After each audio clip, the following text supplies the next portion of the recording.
حضرت عمر گھر میں بیٹھے تھے تو ان کا بیٹا بھی ساتھ بیٹھا تھا. کسی مسئلے پر بات ہونے لگی. حضرت عمر نے اپنی بات کی مضبوطی میں نبی پاک علیہ السلام کا ایک فرمان سنایا.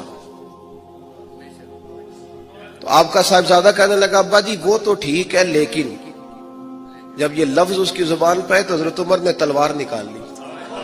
فرمایا اٹھ نکل میرے گھر سے, میں رسول اللہ کی بات کرتا ہوں تو اگر مگر کرتا ہے, میں حضور کا فرمان سنا رہا ہوں تو اگر مگر کرتا ہے, نکل جا, کوئی جگہ نہیں تیرے لیے, چل دوڑ جا.